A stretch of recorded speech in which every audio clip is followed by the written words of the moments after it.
Welcome back to the Commercial Real Estate Show. I'm Michael Bull. Thanks for being with us. Today we're talking about retail and retail real estate. You know, it seems like I've already seen holiday decorations at some of the malls and stores around. I'm also seeing television ads already. So what are we going to see for holiday sales? Well, we have a spokesman from ICSC, Jesse Tron, with us on Skype. Jesse, thanks for joining us today. Oh, thanks for having me. Always great to be with you, Michael. Well, we appreciate it. And so what are you guys seeing? What do you expect for holiday sales moving forward? Is it going to be a big season? Yeah, we're expecting a really nice season for retailers out there this year.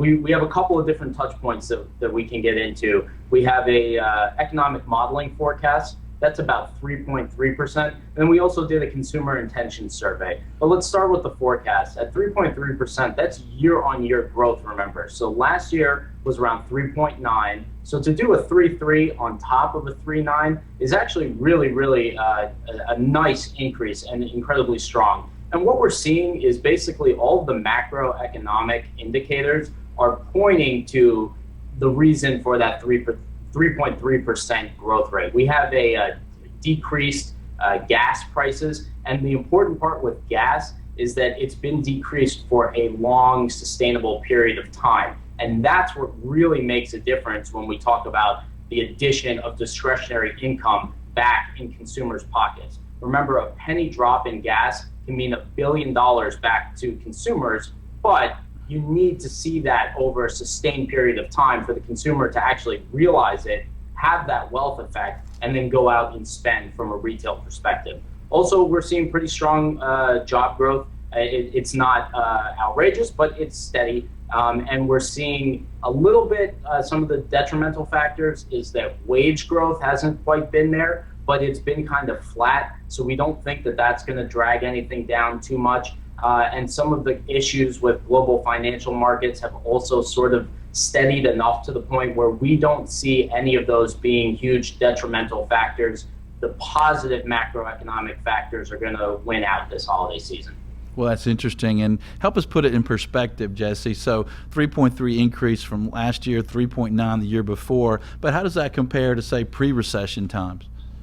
Yeah, so actually what that means is we're 1.5 points above the 10-year average. So that goes all the way back, including the recession. So that means that if that 3.3 comes in as we expect, and we were only 0.1% off last year, that's going to be 1.5 points above that full 10-year average, which is really nice. And it is above the actual current pace for the fiscal year right now, which is running at 2.8%. So we expect that the holiday season, that November, December traditional holiday period, is really going to help boost sales here at the end of the year.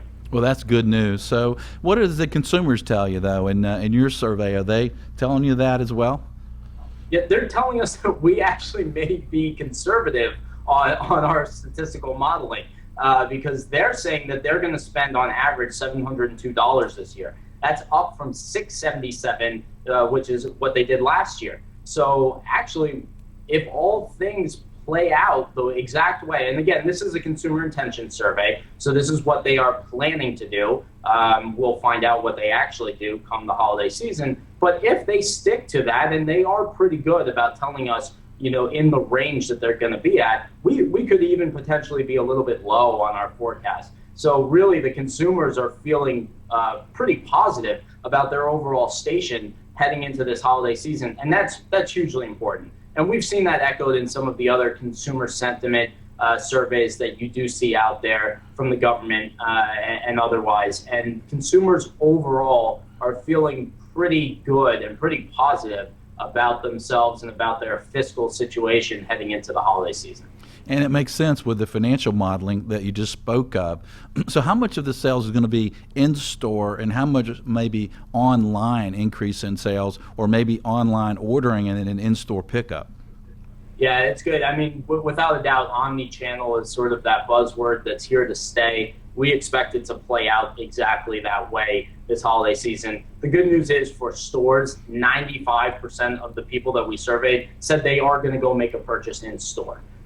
So they will do some online shopping as well. They will do some of that click and collect that you referenced. And actually, smart retailers, what they are going to want to do is really drive people more to that click and collect model and away from the order online, ship to home, because actually 70% of consumers told us, truthfully, they will most likely buy additional items not originally purchased on their online order if they pick up the item in store. So retailers would be really smart to try and drive the consumer to their actual storefront for additional purchasing. Yeah, that's interesting. And they're certainly doing that or doing that a lot more. So what else are retailers doing to boost sales in this economy? Yeah, we're still seeing a very promotional season.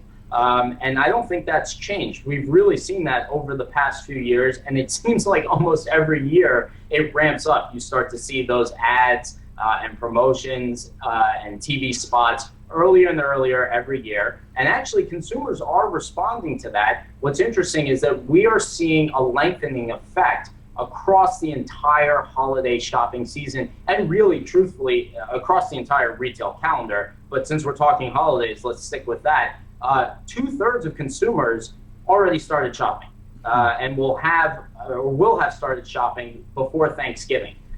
That's up, without a doubt. And most consumers, though, won't be finished. Only 7% said they're going to be finished by Thanksgiving or Black Friday. Another 2/3, they won't finish until December 15th. So we're seeing consumers that are starting earlier and then actually spacing out their purchasing across the entire holiday season, waiting to find those deals. So we have a very, very savvy and educated consumer group out there right now, and they are looking and being very, very proactive in finding those deals. So that's why you see a lot of the promotions from the retailers earlier and earlier, but you're going to continue to see them throughout the holiday season. And promotions, remember, that's a good thing. Those are planned promotional activity from the retailers. What you don't want to see is deep discounting after the fact. That would come later, maybe January or February. That would signal an inventory issue. But planned promotion, that's absolutely nothing, no concerns there. The retailers have already scheduled that. They know exactly what they're going to do.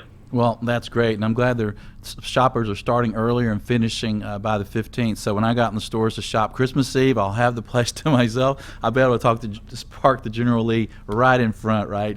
We're talking with Jesse Tron with ICSC. He's a spokesman there, and we're talking about the retail sales. And we're short on the break here, Jesse, but what is hot? What are people looking to buy? You know what? The number one thing people are still telling us that they're going to buy? Gift cards, traditional in-store gift cards. Believe it or not, 51%. That's what people are really looking to buy. It's a great gift for a lot of people on your list. And also, it bears itself out in the economic data, too, because we're seeing that actually the share of sales decreasing slightly in November and December especially, but increasing in January and February, and that's a direct impact of gift cards. That's fantastic. Well, I like gift cards, right? So you give me a gift card, so now you're making me work. Now I got to go do my shopping.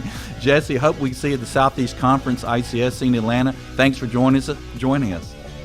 Absolutely. Thanks for having me, Michael. Always good to see you and glad to talk holidays. We appreciate it. Well, stay tuned. We're going to talk to a major developer and get some insight from them. Stay with us. The Commercial Real Estate Show is brought to you by Bull Realty, a great place to do business. RealNex, software for productivity. Xceligent, information for the professionals. And Commercial Search, properties for sale and lease. To access these companies or for additional videos, podcasts, and articles, visit creshow.com.